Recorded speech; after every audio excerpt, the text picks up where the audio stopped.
So good morning, everyone, and thanks for joining us on this, our latest webinar on the pitfalls and the potentials of social media screening in business, recruitment, and in HR. So I'm George Findlay from LexisNexis. I head up the corporate sales division here at LexisNexis, and I'm happy to be facilitating the session today and looking forward to hear what our panelists have to say. In this audience today, we've got business leaders, HR professionals, recruiters, and so on in the audience. And I want to ask this question, and that's, I think, what's on the tip of everyone's tongue really, is how often don't we just enter someone's name into a Google search engine to kind of see what their online presence is and maybe to see whether they're a good fit for your particular company? It's that, let's do a quick Google search on someone question. And, you know, we all very often do that quick Google search. And now in this age of digital networking, it's very easy for us to get this information and glean this information, but they're fragments. They're all these fragments which we must now then somehow put this puzzle together of what we deem to be appropriate or inappropriate information regarding an individual. And furthermore, not only is it fragmented, the question is it legal or is it questionable ethically? And could it maybe pose risks to you as an individual or your company in future as well? Now, those are the things that we need to look at. So it's certainly a very interesting thought. And for that reason, we're pleased to have two experts with us today to help us navigate how we put these fragments together. So there are two people I want to introduce to you today and welcome. The one is Farad Bayat. Farad is the co-founder of Ferocian, and I'll get to his details in a sec. There, he's popped up on the screen. Good morning, Farad. And the other one is Lance Katz, who's the founder and CEO of an industry called Intellivet, business called Intellivet. How's it, Lance? Welcome. Morning, George. Thank you. But let's just chat about Farad. Farad has a mere short span of 22 years of marketing and sales experience across numerous sectors and industries. And today, Farad heads up Ferocian, which is a company that combines artificial and emotional intelligence to approach the digital world from a human perspective. And that's a line that I like, I must say. Ferocian delivers accurate online profiling to clients across a wide array of industries. Farad, welcome to this morning's session. We are really pleased to have you here today. George, thank you very much. Great, man. And Lance has a diverse track record of spanning more than a decade as well in law enforcement, forensic investigations, and risk management. He founded Intellivet in 2015, which is a boutique risk management firm. I like that word boutique, you know, so boutique or bespoke or artisanal. There's all those buzzwords we hear nowadays. But Lance is a member of ISACA, which is the International Professional Association focused on IT governance. Now, that brings back to that question I raised earlier about, you know, the legality and the ethics regarding the work that we do, and that really marries those two together. And Lance is also in the process of obtaining the Certified Information Security Manager certification. So to my two gents here today, welcome, and let's hope we have an engaging conversation that our participants and attendees will enjoy today. So before I kick off, just two little bits of admin. At the bottom of your screen, you'll see there are two little blocks. The one says chat and the other one says Q&A. Please, if you have any questions, raise them in the Q&A box, not in the chat box. The chat box are for morning Farad and morning Lance. Nice picture behind you, Lance. That's for the chat box. The Q&A is for serious questions that we need to put to the panel today and which we will address at the end. So please feel free to make use of the Q&A during the duration of our conversations, and then we will look at those towards the end. Furthermore, please stay on. At the end of our conversation, there's going to be a poll that pops up onto the screen, which is very important as a research tool for us, a poll asking you certain questions so that we can formulate our next webinars and so on in accordance with tastes and needs. Okay, so that's sort of the admin section. If we were in a formal place like the Sandton Convention Centre, I would now also tell you that the toilets are down the passage on the left and cakes will be served at the end of the session. But now in today's world, we need not bother about that. So on that note, I'm going to kick off. So LexisNexis and Ferocian have a partnership going, and there's a lot of history behind all of that. And the first portion of the history really is the heritage of LexisNexis and a specific product or platform that we have called LexisRefCheck, which is an anchor in the market, and LexisRefCheck and Ferocian complement one another. So those of you that aren't familiar with LexisRefCheck, that's a platform that assists an HR practitioner or an employer or anyone else for that matter in checking the credentials of individuals. So reference checking of individuals. And what reference checking happens? Well, anything from qualifications checking, credit checking, criminal records, and the like.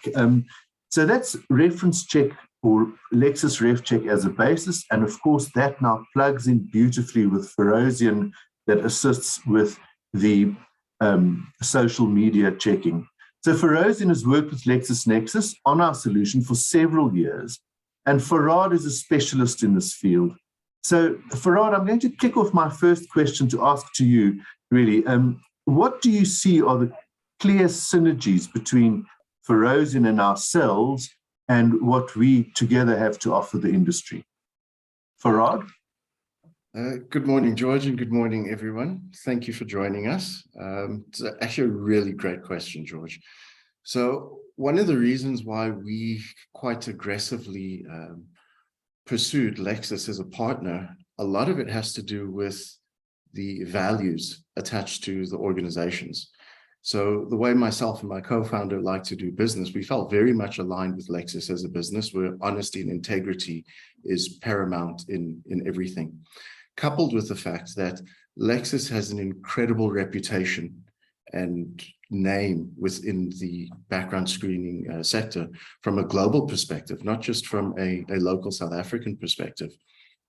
And with Lexis being a market leader in terms of the pre-employment background screening checks, as well as numerous other products, for us, it felt like a very synergistic relationship and a no-brainer. And the work that we provide in terms of the social media vetting or risk assessment process, we felt that working with an organization like Lexis, it creates an additional check for people to be able to access that completes the picture in terms of the background screening industry. Thanks, Farad. So that's super informative. Lance, if you can, as we're right at the beginning now, could you outline for us the space that IntelliVet works in? Yeah, sure. Thanks, George. Morning, everybody. So as you mentioned, IntelliVet is a boutique human resource risk management company. As far as we specialize in risk consulting as well as pre-employment, post-employment, and integrity verifications. I founded the company in 2015, and we operate across various industries: finance, telecoms, tech, hospitality. And yeah, basically, we founded the business because I thought we can offer a different service to what was currently going on in the market. And I'm very much of the opinion that background screening is an absolute strategic imperative of any effective HR strategy. Yeah, interesting, Lance. So the two words that I liked in that sentence you used were pre and post-employment, and maybe not post-employment, but duration of employment, because post sounds like it's after, you've already been sacked. It's really, so it's pre, current, and post. So no, very interesting, Lance. So let's just drill down a little bit. We all grew up with that statement that we know from our, I suppose, childhood years or maybe teenage years is what happens in Vegas stays in Vegas. So we all know that line. But now, of course, what happens in Vegas is on social media within seconds. So nothing stays in Vegas anymore. And that brings me really to the question is that with social media, screening. I mean, it's a tricky field. And surely what somebody posts or shares in their personal lives, hence my Vegas analogy, I mean, that shouldn't be considered in the recruitment process, or should it? I mean, don't we have freedom of speech that I can post whatever I feel like while I'm in Vegas, for that matter? And Farad, can I put that one to you, and maybe Lance, you have a comment as well? Yeah, sure. Thanks, George. That's one of the most common questions that I come across whenever I speak to people or do presentations or meetings with prospective customers. In terms of, I'll sort of start with the freedom of speech aspect. Now, I think a large majority of people turn to that as justification without taking into account that there's a very large gap and there's a fine line as well between freedom of speech and having freedom of speech without infringing on someone else's rights and dignity. So when you start to look at things along those lines, taking that sort of mindset or approach is the same as, we've all seen incidents like Penny Sparrow, Adam Katz with his video from Greece. Now, is that freedom of speech? Not really. Okay, it's crossing a line because you're infringing on people's human rights and dignity, which is actually a criminal act within South Africa. You look at Penny Sparrow and Adam Katz, they were prosecuted, if I'm not mistaken, under criminal injuria. So there is a legal limit towards what freedom of speech affords you in terms of what you can and cannot say. And that is closely tied to what you do in your personal capacity. Now, I'm of the belief, and I've been of this belief even before the business was founded, that in the modern world and the current technological age we live in, because of things like our cell phones and our laptops and social media in general that's been thrust upon us, we don't have the luxury of having a distinguishable separation between personal and professional. When you list who your employer is on your Facebook profile, you're giving away that right. Even if you don't list it on your Facebook profile, but you have it on your LinkedIn account, you're giving away that right. Because we all know the way the mob mentality and the troll mentality works, whether we like it or not, we cannot change it. That if you commit an infraction, the first thing people do is, where do they work? Let me contact their employer and rat them out. So there is a fine line between what you can do in your personal life that's not relevant and what you cannot do that is relevant. So things like having a couple of beers over the weekend, no, that's not relevant at all. It's not relevant at all. So it's a discerning process of determining what is relevant and what is not relevant. And part of the trick is to ensure that you align that to legal standards. And there are multiple bits of legislation which assessing someone's social media needs to adhere to. Yeah, interesting, Farad. Lance, thoughts from your side?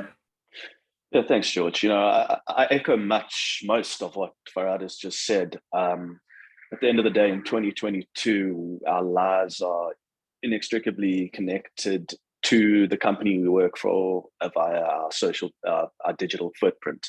Farad mentioned Adam Katz and the St. George's family business that they had. By his actions, there was a massive outcry and boycott of the company. And this is because of a social media post. So even though it was on a personal holiday, on a personal page, making a personal comment, regardless of how disgusting it was, he argued that it was his personal opinion or feeling, and there was still a ramification for the business. He's not the only example that we've had of that. There was a matter with Teresa Cantamessa with Edcon, where she was dismissed due to a social media post. She appealed it. On appeal, it was upheld, and then that judgment was upheld, and she was dismissed. We can't separate our personal brand from our corporate brand that we're associated with by virtue of employment. It's not possible anymore. So yes, there is freedom of speech, but there is a limit to how far that goes. Now, that's very interesting, Lance. So, I mean, by virtue of what you've said there, would you say that, I mean, social media has altered the ways in which recruitment is now done? Oh, absolutely. I mean, the statistic is 70% of recruiters or people in the hiring position are using a form of social media or digital media to research candidates or to source candidates. 40% of potential employers of candidates are using social media to research not only the company that they're looking to get employed with, but the people they work with, their colleagues, their peers. So yes, it's absolutely changed the manner in which we operate. It's changed the paradigm greatly compared to where it was 5, 10, 15 years ago. Yeah, Farhad, would you concur? Would you agree with Lance on that? Yeah, 100%, especially from the duality of it, that it's not a process that's just taking place from the employer perspective. We have platforms like Glassdoor that's available. We have platforms like LinkedIn that are available where a candidate is also vetting the company that they are potentially going to be employed at. And if one is allowed to do it, sure, the other should also be allowed to do it. It's a knowledge is power type scenario. And in the digital age, it actually evolves from there, from being knowledge is power to data is gold, because you're getting data and insights. We're just not aware of it because we're not processing it, utilizing.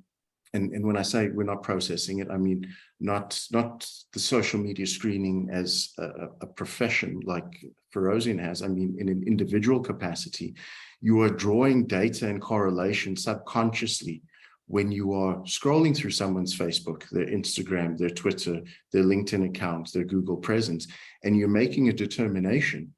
And it's happening from both sides of the coin. So it's making candidates more knowledgeable about who they are potentially, quote unquote, getting into bed with in terms of their employment. And the same side from the employer perspective of having more insight into the potential hire of who are they truly? What are they really like? In an interview process, George, I'm sure you've been in this situation. I know I have. I've hired people, I've interviewed people, and 3 months, a week, a year down the line, you're left literally doing this, going, that's not the person I interviewed. Because people want a job, they want a salary, they want a paycheck, they want security. So often or not, we are told things that we want to hear, right? Where when you look at a structured social media, or if you have a structured process of evaluating someone's social media, you're getting to know a lot more authentic aspects of them. So it gives you a truer picture of the person. Yeah. All right, you answer my next question actually very eloquently, where if I look at RefCheck as a product that traditionally is very sort of formulaic in its approach, that it does the reference checking of academic qualifications or credit checks, identity verifications with home affairs and the like. And now with the social media screening, would you agree that the value of candidate screening is actually enhanced substantially? Because as you were saying actually earlier, you see a side of the prospective employee which is never disclosed on the CV or on the ordinary, as I say, formulaic reference checking. Would you agree with me, Farhad, that like I said, it unlocks an additional value in the screening process? Completely agree. We have a situation where, and it might sound like I'm knocking, but I'm definitely not. Criminal checks, credit checks, qualification, academic checks, right? They're very black and white. It's either yes or no, okay? This is something that's very relative, very subjective, and requires a lot of insight in terms of the human psyche and people's behavioral patterns to be able to take something that is very relative and subjective. So you're effectively taking qualitative information and converting it into quantitative data that is measurable. Yeah. So it's taking something that we didn't have before that becomes part of our process. And the way that I typically like to equate it is take out the professional context. Let's look at it from a personal situation. anyone who is single, who goes out on Puza Thursday or to a braai or a bar or a club or wherever, and you spot someone on the other side of that room and you feel a connection and you have a discussion and everything is great and you exchange phone numbers.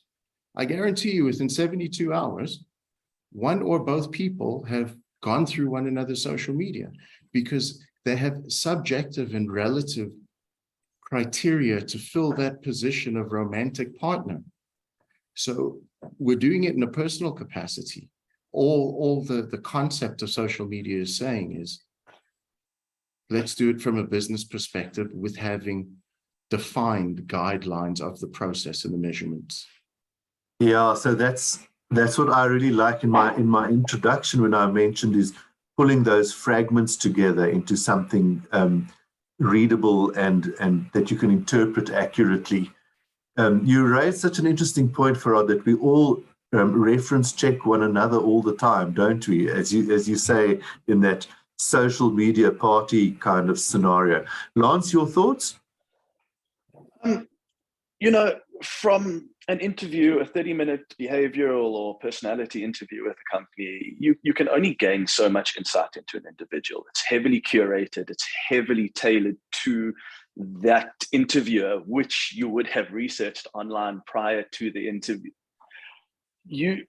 Social media or your digital footprint is a lot more personal. It's how people are creating their brand. It's a way for us to outwardly show what's important to us, what values we hold dear.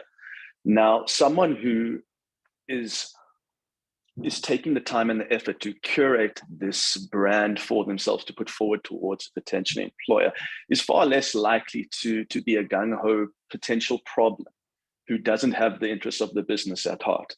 So companies are able to glean a lot more insight into an individual using their digital presence.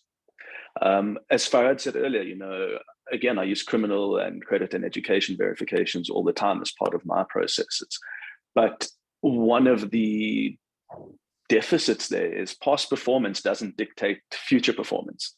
The fact that someone perhaps had a criminal record from 15 years ago doesn't necessarily make them a bad person. But someone posting racist vitriol online shows a predisposition to potentially a set of beliefs or behavior that is incongruent with the potential employer, and we've got a very quick and easy way to identify that then. Yeah, very interesting, Lance. So you and Farad both use good words which make me think so often in the interview processes that I do. I interview many people regularly, is when I see those CVs and I even see them present to me that it is the words I'm going to use now that both you and Farad use, Lance, is curated, subjective. It's all so it's curated, the whole thing. And whereas when you get the social media input, you see a completely different side, and it's the human side. And how do we get those fragments together to make an informed decision? Which brings me to my next thing, which is interesting, and it relates to what both of you have mentioned already. But I was saying earlier about what happens in Vegas stays in Vegas. And so too, there are certain words and trends and call them movements that happen in our world, and they happen really, really fast. And the first thing that I'm thinking of is the word great resignation. I mean, a couple of weeks ago, none of us had heard of the great resignation, and now it's commonplace. The same can be said for, I might get it wrong now, but is it quiet dismissal or quiet resignation? All these trends that are happening now, let alone what the quirks and nuances are of Generation Z and the millennials and so on, and how do we bring all those things together? And on top of that, as an employer, we all have a duty to make sure that we embrace diversion, inclusion, and overall value culture. But then we've got to realize and understand all these other factors that play a big role in the world, for that matter. And the role of social media screening in this kind of space, Farad, do you have thoughts on that? Yeah, it's a great question, George. The terms you used, we've been seeing them quite a lot for on and off for about a year now. The Great Resignation being one, and the more recent one is the quiet quitting. I actually thought about quiet quitting in my own personal context, dating back to, call it 15 years ago, 10, 15 years ago. I've been not a victim. I'm actually someone who's actually gone through the quiet quitting process, where I've always prided myself on sort of getting to work at like 6 a.m. Or anywhere I've ever worked, 6 a.m. I'm at the office, get working. And I know I've kind of had enough when I start to get to work at 8 a.m. and then 8:30 and 9 a.m. You're just giving less. But to get back to the actual question, taking into account generations is something that is extremely important. There's a significant difference between someone who comes from my generation. What am I? Gen X, I think. I was born 1979. So being one of those individuals of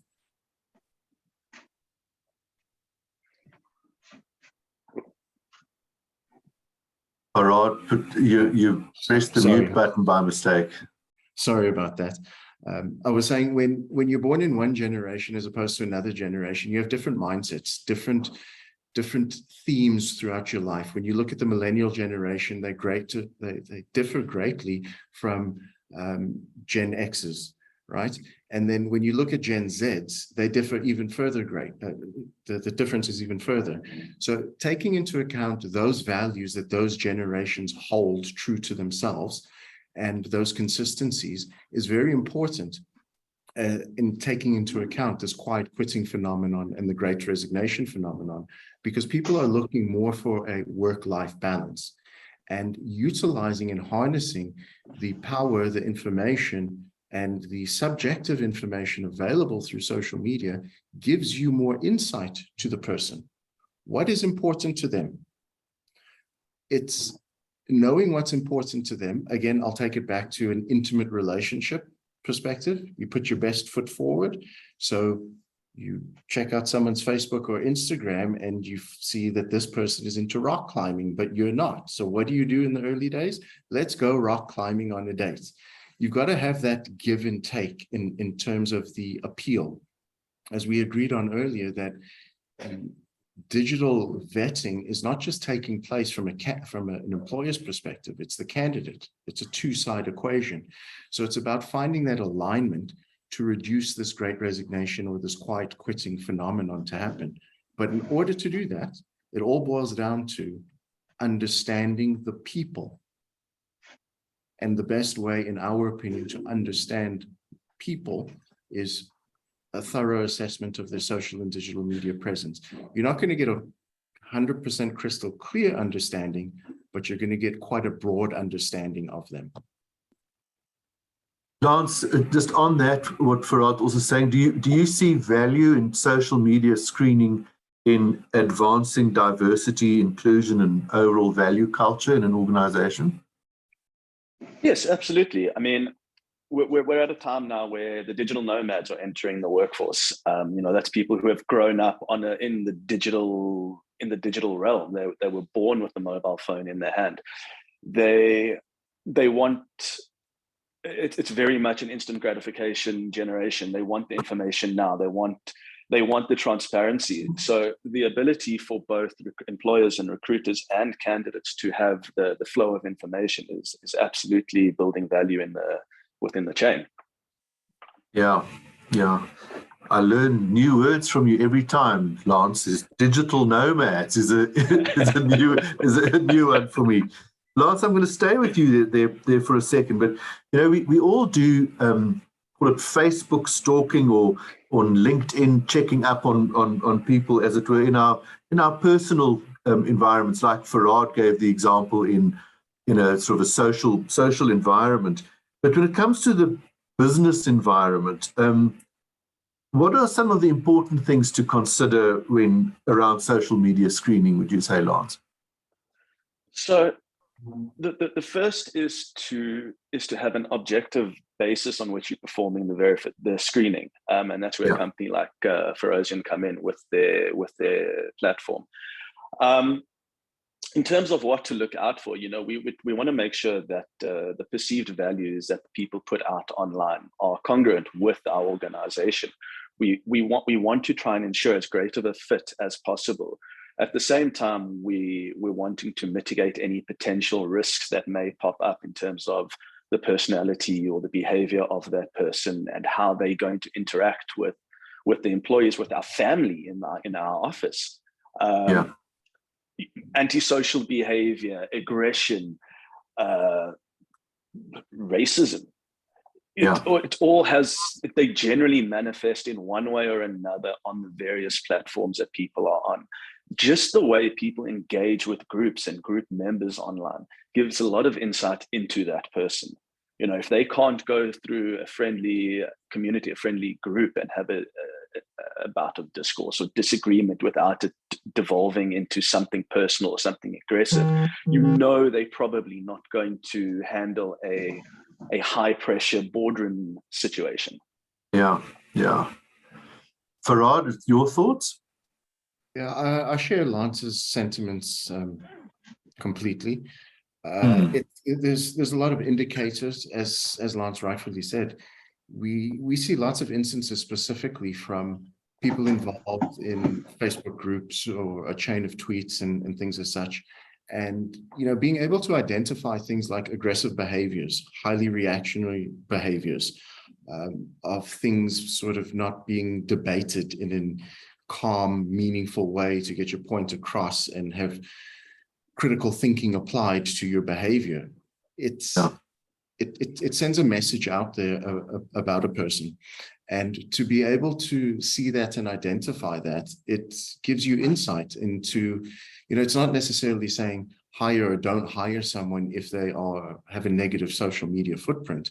But what it is saying is, here's information to better equip you to manage the person or to be able to correct the person's behavior or whatever the case is in terms of people development aspect. Knowing more is always better than not knowing anything and going sort of jumping into a ship and sailing off blindly. That's why old school sailors use the stars. So it gives them a guide. This is a guide. It's a guide of navigating that person or this group of people within your team, or prospectively bringing this sort of person into your team. Another important consideration that I think needs to be made is, as Lance rightfully said, about the bias aspect and objectivity. That's highly important.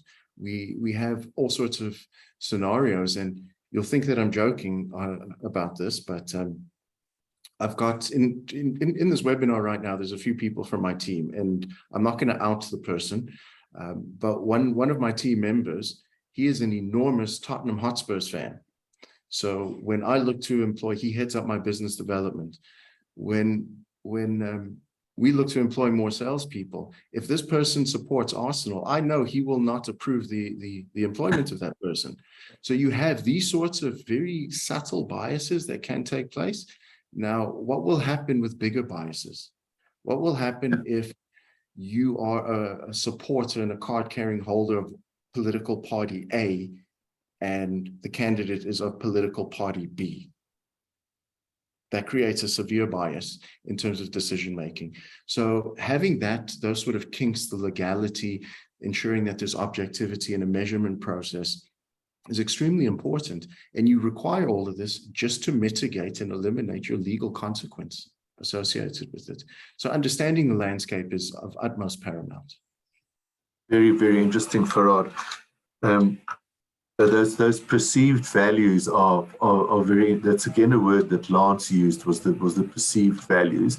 But Farad, you also make me think of a statement I heard an advocate say last week who I was consulting with, who said, you may disagree, but don't be disagreeable. And I thought that was a really valuable way of looking at things. That if I'm happy that you're a Tottenham Hotspur supporter, I disagree with you, but I won't be disagreeable about it. And I thought that you feel pity, You can feel pity for someone who's whatever. Yeah. So, gents, on a sort of a serious note, though, so I mean, we both know that social media screening has become and is very important in the recruitment business, and that you must do it correctly. You know, like coming back to my statement earlier of, you know, if you do it yourself and you've got this fragmented approach, I mean, that is messy and risky. Can you share with us in what ways can businesses ensure that social media screening practices are above board, ethical, and legal? Farad, can I park that one with you? Yeah. So it sounds very simple, but it's a lot more complex. The easiest way is outsource it. Outsource it to an independent third party. And the reason for that is, as I said previously, if our biggest competitor is Ferocian, is not another company. Our biggest competitor is the belief of internal capability and capacity to be able to perform this function. Okay. And when it's performed internally, you will find yourself in a scenario where, number one, you are more than likely going to access protected information. What if you come across an Instagram post of a sonogram? And now, once it's seen, it cannot be unseen.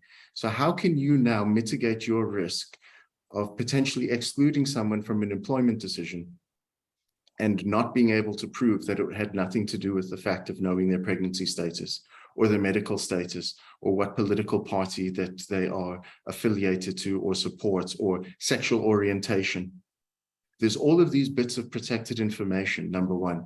So by outsourcing it, you're ensuring that you're not accessing any of that protected information relating to that individual. So you are protected from a legal perspective.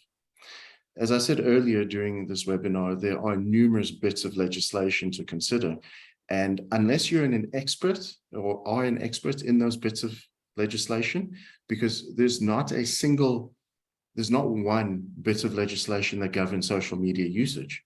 It's a little bit here, a little bit there. You've got to adhere to things like POPI, the Film and Publications Act, the Hate Speech Bill, the Constitution, and then you can extend it to things like the Road Traffic Management Act. I think during lockdown, we'll all remember the one individual who posted an Instagram video of driving his Audi TT RS at about 260 Ks an hour on the M3.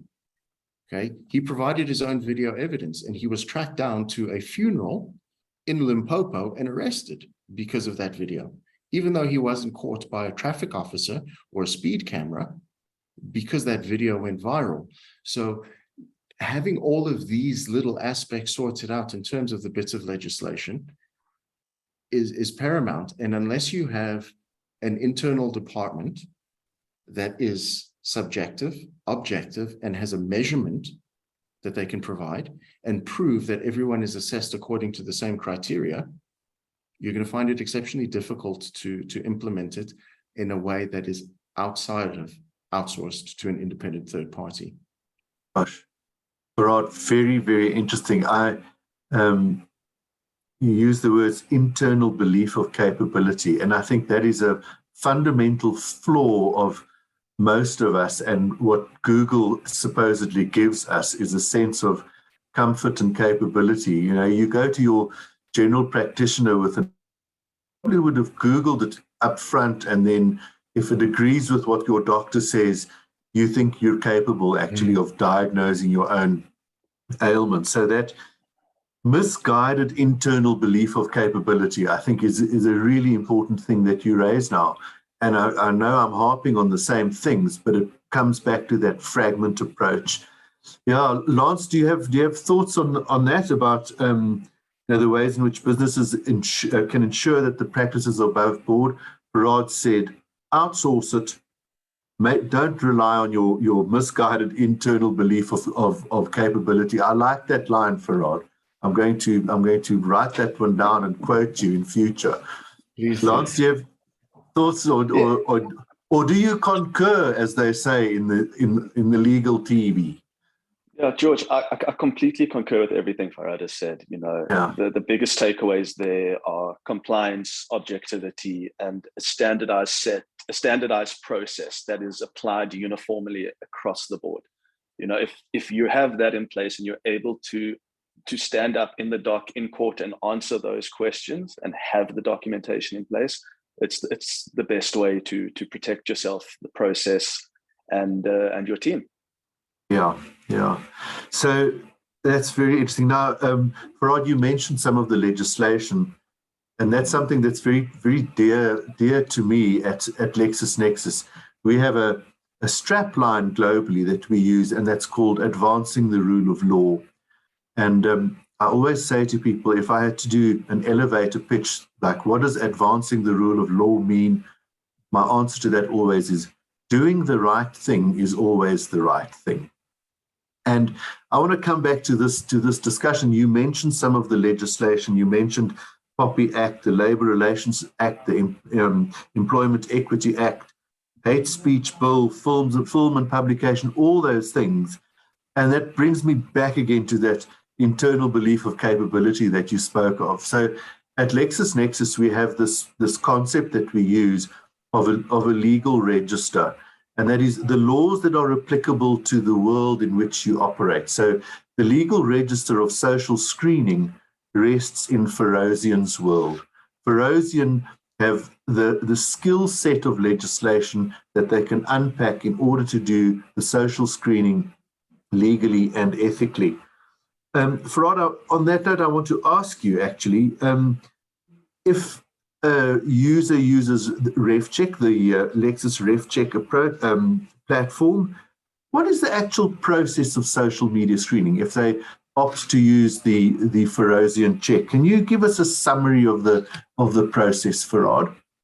Yeah, sure. So in my summary of the process, I think I see there's quite a few questions in the Q&A, and I've read through some of them. So I think I might answer a few people's questions with regards to this. In order for us to conduct social media screening, or anyone for that matter, you need a fair amount of input information. This isn't like running a credit check where you essentially just need someone's ID number. ID number means nothing in the world of social media screening because it's not present on your profiles, or hopefully it's not. The input information uses key pointers identifiers. So our algorithm will ensure that we find the right person, that the system finds the right person. Because if I search for George Findlay on Facebook, I'm probably going to find a few thousand. Now, which one is the correct George, unless you have extra bits of information, things like date of birth, cell phone number, email, personal email address, employment history, academic history, all these things come into the equation. So our platform will run a search, narrow the search down, and then confirm or validate the profile or profiles of the person. Because we live in a day and age where many people have more than one profile. Go search me on Facebook, you'll find two. One I use for testing and one is my real Facebook. Go search me on Instagram, you'll find two. One I lost the login details, the other one I use. So you have to be able to ascertain, is there one profile, is there multiple profiles? Extract the content. And one of the questions that I've seen come up is, do we take into account not just the content and activity of the individual, but also what they are mentioned in and or tagged in? Yes, we do, because that has an influence on your sentiment, on your image, on your reputation. Specifically with more high-profile people and more senior people, things like news articles, photos that you're tagged in. So all of that public domain information is extracted of the individual. It is then categorized into positive, neutral, and negative. We then have a team of anthropologists, and we utilize anthropologists specifically because they are trained to be objective. They are trained to be unbiased. And anthropology is the study of human behavior. And we specifically employ ethnographic anthropologists, which is digital human behavior. Those anthropologists then assess the content, confirm positive is positive, neutral is neutral, and negative is negative. The negative content then gets categorized according to severity levels, and the risk calculation methodology is done in a dynamic process. So even though we have a very fixed assessment methodology, the risk assessment is dynamic in calculation because of things like one person has one follower on Twitter, Another person has 1 million followers on Twitter. Who's at more risk? The person with 1 million, because you can go more viral. So we take all sorts of these dynamic aspects into account, determine the risk method assessment, and then we have a team leader who quality assures the process. We then have a second person who quality assures the report, and then it's sent out, delivered back into RefCheck through our API integration. And generally, we have extremely happy customers continuously coming back and purchasing reports via LexisNexis. That's very interesting, Farad. So, yeah, so it's a combination of looking for specific things and then risk profiling based on the information that you've gathered, and then building the report based on that. That's correct. Our process is we have 2,498 social and digital media data points that are assessed of an individual to determine their risk. And we do that by utilizing artificial intelligence and machine learning with a human in the loop element, because AI and machine learning isn't at the point to make discernible judgments or decisions on things like satire and meme content, which is intended as humor, but is flagged according to machine learning and AI as negative content. So we've tried to have a fully comprehensive process to also cater for one of the other questions I saw about algorithm bias. We don't actually have any algorithm bias because gender, sexual orientation, age, none of that forms part of our algorithm. It's purely based on content and based on other measurable aspects. The question that was asked is, what does your data show about the general risk profile of South African data subjects? Do you have thoughts on that, Farad? Yeah, so we've, for a while now, we've been exporting our work into 22, 23 different countries globally. And recently we've actually launched in the US. And what we found specifically for South Africans are actually far better behaved than North Americans on social media. Our statistics based on people in South Africa and sub-Saharan Africa that we've screened is roughly 37, just under 38% of people have some form of negative content. But that's not to say that they're horrible. It's not to say that they're racist or sexist or homophobic.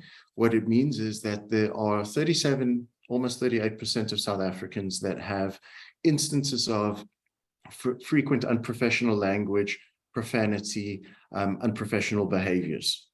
But as the risk level goes higher in terms of our categories, where we have 5 categories, which is very low risk, moderate risk, and moderate is where we start to see some problems, high risk and extreme risk.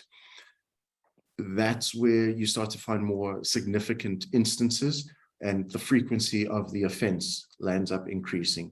So things like a moderate risk person, you might find some image tarnishing behavior in terms of nude images of the person. Maybe they have an OnlyFans account because those are also picked up. High levels of profanity usage and maybe highly reactive behaviors. Where someone who's sitting at 55, 60% risk, that's where you're going to find multiple instances of racism, sexism, homophobia, pornography, drug use, drug distribution, prostitution. And I know it sounds crazy, but these are things that we see on a daily basis. Literally, even things as far as people utilizing Twitter to sell drugs. And I don't mean weed. I don't mean marijuana, because for personal consumption, it's legal in South Africa. So I mean heroin, cocaine. That's what I mean when I say drug use. But overall, South Africans, we're really well behaved compared to the large majority of the world on social media. Except I think, and I'm going to put this to Lance though, I think where South Africans aren't all that well behaved is exposing unexplained wealth. I think we're fairly good at that. And can you maybe explain to us, basic, of what Farad said about the South Africans in general? but social media being used to expose this unexplained wealth. I mean, you all know exactly what I'm speaking about. And is there value here in using social media at all as part of lifestyle audits, do you think? No, absolutely. I mean, again, like we said earlier, people post an inordinate amount of personal pictures and personal situations on their various social media platforms. You know, I know of instances where we've done investigations into people who were claiming poverty and in the middle of insurance claims. Meanwhile, they're posting their brand new Rolex on Facebook and their new brand new Audi. So no, it's definitely sheds value when it comes to lifestyle audits and gaining an insight into. Someone can present at the offices of the Auditor General or Public Protector in whatever car they want and in any manner of versions of themselves. Whereas on their social footprint, where they're trying to garner as many, grow their network and get more connections, they're showing a lot more of that wealth. It's more often than not the real version of them. So we're able to gain a lot of insight into what their standards of life are, and we can use that as a starting point or as an investigatory supplement. Yeah, I find that this is really, really interesting. Like I said earlier, I am involved in interviews often, and that portrayal of the individual is very, very subjective. So I'm seeing a sway here into a direction towards social media and social media screening playing a far more important role in the recruitment process. Do you believe the future of recruitment, this is for you, Farad, do you think the future of recruitment is busy changing with this movement towards social media being used as screening for business, that there's a shift in the weight towards social media screening as opposed to what I was saying earlier, the formulaic approach of a CV and a very rigid interview? Farad? I do truly believe that recruitment is moving in a different direction, or not, maybe evolving is a better word. We have so much more technology available to us, specifically in recruitment and to HR practitioners, that I think we're doing a disservice to ourselves by not utilizing it. Things like, and I know a lot of people here in this webinar are from an HR and recruitment professional background, and they may or may not agree with me, and I know it's quite a contentious statement to make, but I've held a belief that for a very long time, things like CVs are completely useless and outdated. Yeah. It doesn't serve any purpose. It's like looking at a menu. You look at the menu, the food sounds good, you order it, it looks different to what you get. Yeah. Moving more along digital transformation and moving into new technologies, things like social media screening or video interviewing software, one-way video interviewing software. There's all sorts of different data, information, and tools to utilize to improve the process, make better decisions. We live in a highly pressurized world, especially from a professional standpoint, where we are constantly always having to perform at 100% and achieve the highest levels. Otherwise, you are not successful, or you're not going to reach these goals. And we would be completely remiss to not take on board these technologies, take on board these new tools to make our lives easier. And I'm not saying don't utilize the conventional, traditional processes and practices that HR and recruitment has typically utilized. The number one thing for specifically recruitment that a recruiter has is their gut. Yes. No amount of technology is going to take that away.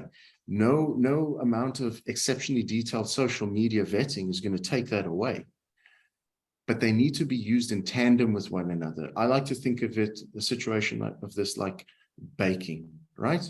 George, if I bake a cake and you bake a cake and we use the exact same recipe, one of our cakes is going to taste better than the other. Why? Because our process is different, right? I might put in the egg before you put in your egg. I might add my butter at a different, it's the process, and finding that balance of when and how and where to use things just makes your life easier and makes you more productive. And again, because of the world we live in, making a bad decision has a lot more consequence these days. You hire someone who's not the right fit, it could cost you 1,000 Rand, or it could cost you 1,000,000 Rand. Yeah. It's too much of a risk to take. So I just believe that it is moving, it is evolving, and let's just embrace and harness the technologies and the tools that we have available to us to make our lives better and easier. Yes. Farad, I know without sounding like a stuck record, but don't rely on your internal belief of capability. Outsource to the people who know what they're doing and that have the correct tools in place. And that to me is crucial, listening to what you're saying there. I'm cognizant of time. I see the time has just flown by. I feel like I haven't even started yet. But we're virtually at the end of our slot. Lance, do you have closing remarks with respect to what I'm really saying? Is there a shift in weight towards social media screening without doing away with the traditional methodologies? But do you feel that there is a movement towards social media screening in the recruitment process? Absolutely. We're at a very privileged point in human existence where we have an unprecedented amount of information available to us. Yeah. It's just a matter of how we go about obtaining that information and how we translate that information into actionable intelligence. I definitely think that social and media screening in general definitely should be considered as an additional tool in the arsenal of pre-post continuous integrity assessments in the recruitment process. I don't want to diminish the value that the traditional verifications have, but you cannot fake someone's social media presence. You cannot discount the information that they give you to base your decision on. And I really do believe that it should be considered at depth. Yeah, super. Lance and Farad, thank you so much. It's really super informative. Being cognizant of time, we're going to pop up the poll quickly. So I would like all attendees, please, to the social media screening poll, which should be popping up on your screen now. If you can just quickly complete that and then submit. And then let's see if we can do a few Q&As for those that are able to stay on a little bit. Farad, have you managed to look at some of the Q&As there? I have. There's a large amount of questions. So I know some people have been waiting. So George, if you don't mind, maybe I can scroll through and just sort of answer a couple here and there that are kind of. Yes, I think Farad, before you, maybe while you're looking for sort of salient questions that are jumping out at you that you can answer, I may just mention to everybody that all the attendees that the recording of the session will be made available to all of you. And we will also make a list of the Q&A, which we can share with all the attendees as well. That way, if we don't get to all the questions now, if Farad doesn't get to all the questions now, we will certainly share them with everyone as well. Farad, can I hand over to you for a sec? Sure. I'm kind of just starting at the top, and I'll probably answer a few other people's questions as I go along. But in terms of, are people shutting down their social media accounts because they're nervous of the impact? Yes, they are shutting down accounts. Facebook's user numbers are actually declining, but it's not necessarily to do with social media screening or vetting. It's people are fed up with Facebook and social media in general. People are migrating to some other platforms. And in terms of the peer question of sort of application with regards to the data and the information that is collected, yes, we do adhere to that. So if someone does want us to destroy or delete the data that we have on file for them, they're more than welcome to contact us, and we will do so. With regards to the authentic side of people, and so social media presents a weird phenomenon where people open their accounts and they tend to put forward one foot that's not themselves, right? And as you become more comfortable and there's a consistency and there's a lengthened period of time, you start to see the more authentic person. And people are also evolving beings and ever changing. I'll use myself as example. 10 years ago, the only thing you would find on my Twitter or Facebook or Instagram was gym, training, healthy eating. Go look at mine now. It's all business related stuff, some gym stuff, some car stuff, lots of cat stuff because I love my cats. So it sort of links back to that old saying, you can fool some of the people some of the time, but not all of the people all of the time. You can only keep up the facade for so long through your social media. But also it's a case of that's the brand that you are creating for yourself. And you have to ask yourself the question, is that brand aligned to my goals and aspirations from a personal and professional perspective? Interesting. Farad, if I can interject you for a second, I just see the question of Marnot Pretorius. It's a question that I also wanted to ask earlier, but never got round to, is low social media activity and the interpretation of low social media activity and how you deal with that, Farad? So our process is very structured, and this is another reason why it should be outsourced, right? A lot of people view a lack of social media presence or low presence and activity as a negative thing. A lot of people view that as you're hiding something and you have secret accounts. Because of our process of validating accounts being linked to cell phone numbers, email addresses, and other identifiers, we find secondary accounts. But also from a low activity perspective,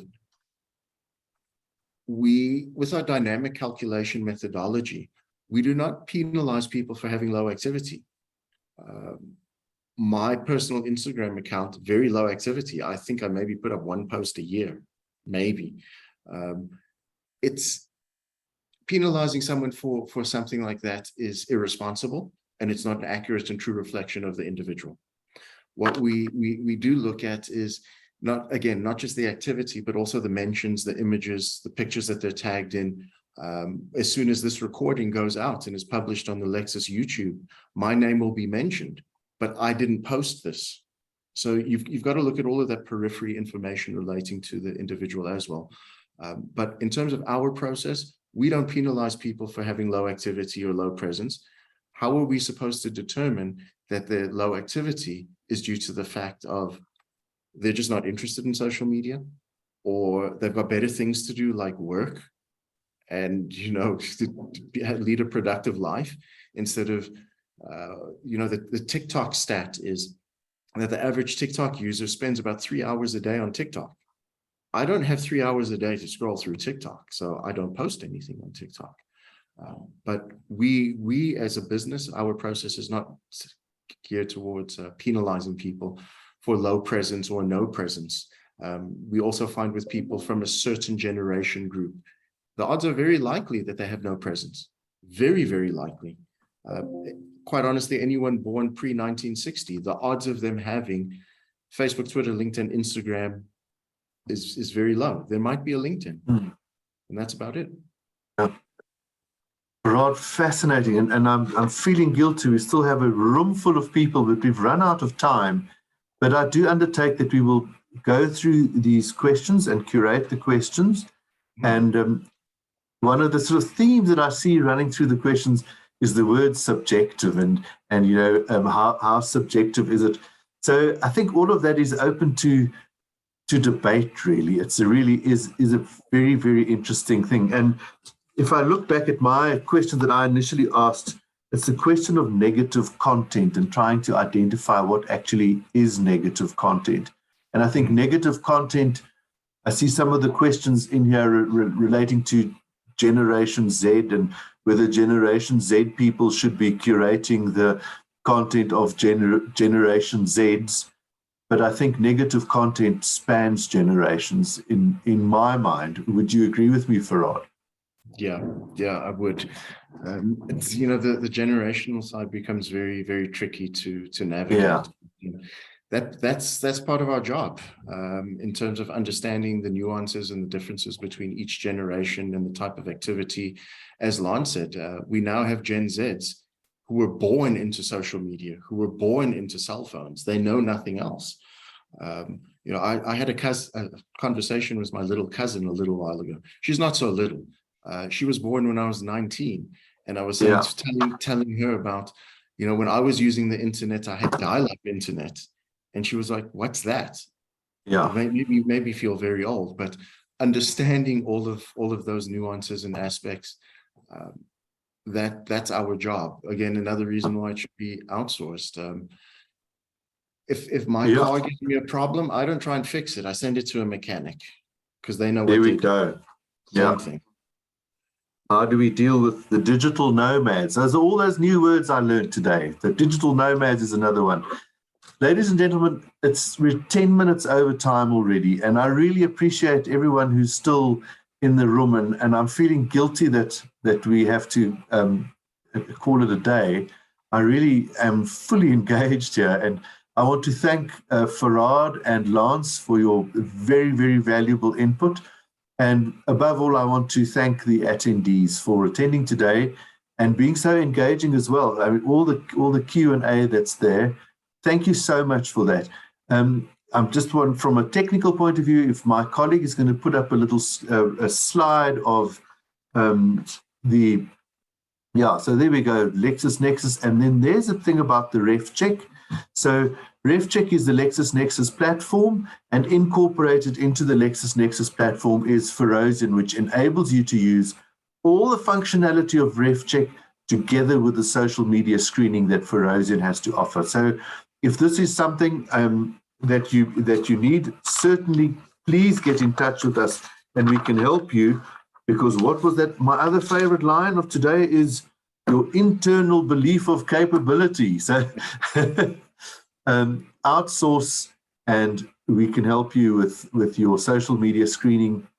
It is clear that there is a shift towards it, and I was absolutely fascinated. Farad and Lance and attendees, thank you very much, and I bid you a good morning, and we'll stay in touch. Thank you very much, everybody. Perfect. Thank you, everyone. Thank you, George. Thank you. Bye. All the best. Bye now.